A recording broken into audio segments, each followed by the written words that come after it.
Hello, guys. I don't got too much storage in my phone, but I'm going to try to get the speech done as fast as I can. Today, I have chosen a topic that really hits me at home. I wouldn't know where I would be today without this group called Carpenters for Christ. This group, in simple terms, is a mission group that comes together to assist a construction need for the Lord's good work. We are built over thousands of volunteers each year that start their own process at their home church and expand from there to state to national level. I believe this would be an appropriate topic to discuss with my other peers to show them that there are people out there who want and do make a difference in other people's lives. This group has made a change for my life since 2002, when they came and built my church that I still go to today.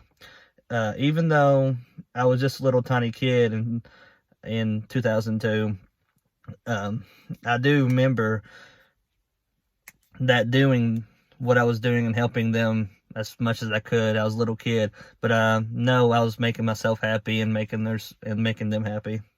After 2002, though, my grandparents started going each year, and when I was a teenager, they allowed me to go with them out on the out-of-state trips to help them do these construction projects. I have now worked on about 20 churches in about 10 to 15 states. The part of the Carpneters for Christ organization I work for is from Center, Alabama, where the first work crew was built of a few people and got on the bus and took as much supplies with them to Oklahoma in August of 1981 to build a little church. And ever since then, they have been doing the Lord's good work. And today, I want to discuss to you why and how they accomplished this. Our group tells the churches we are working with that we aren't only giving them this blessing of a new church house, but it also blesses us being able to help others and grow with each other within the group and the church community.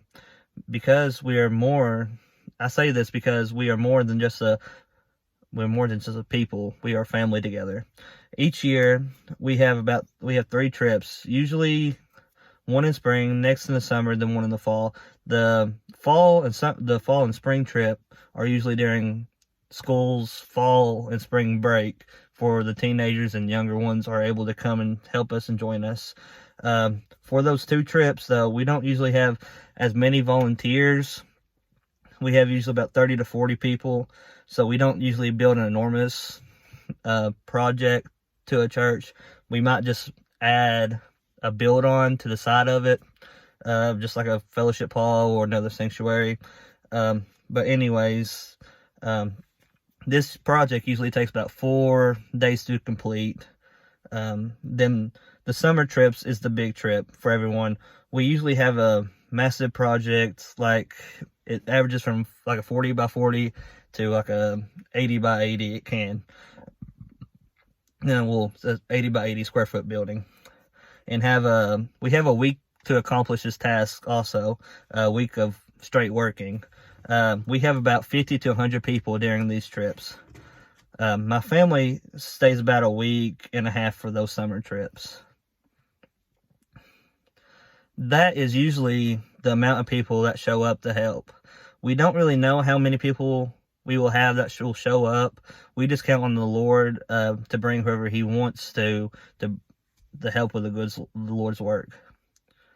A lot of us don't have too much carpentry experience either, so it's hard of trying to follow someone else's lead and get it done what needs to be done with what skills we have.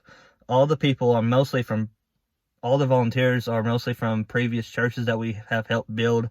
They have just carried on ever since we have built their church and wanted to help others like we helped them. Of course, we are volunteers. We don't get paid to do any of this. We just go. We have to take money out of our own pockets for our food. But, for our food, we have to pay about $50 to the organization of Carpenters for Christ. And that's all the food we have to pay for is $50 for the whole week.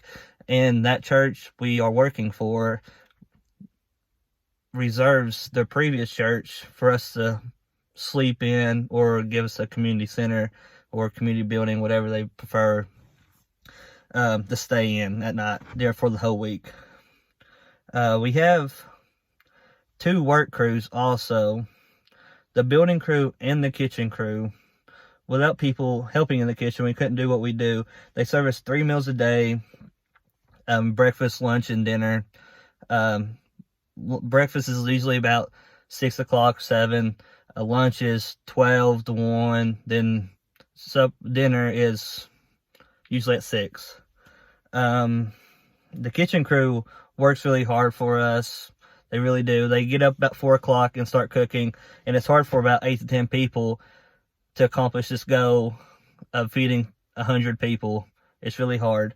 Then the work crew, we just build up a frame of the whole building where they can see what it looks like. That's what we do. It's a framing crew.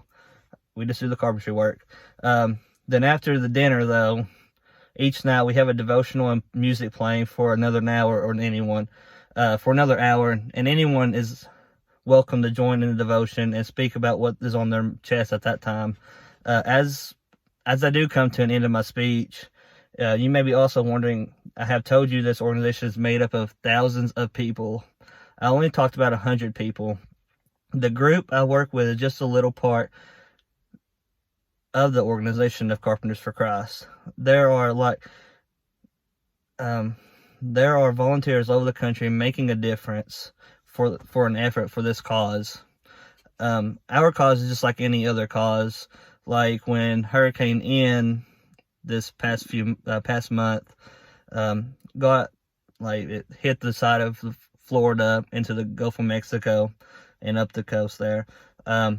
But all the linemen, they went down there and took all their supplies they could in the trucks. And as soon as it hit, they got everything up and running smoothly again as quickly as possible. That's what this organization is to bring hope back to the community and help others and be a witness to them, and for them to be a witness to others. That is what Carpenters for Christ is really about.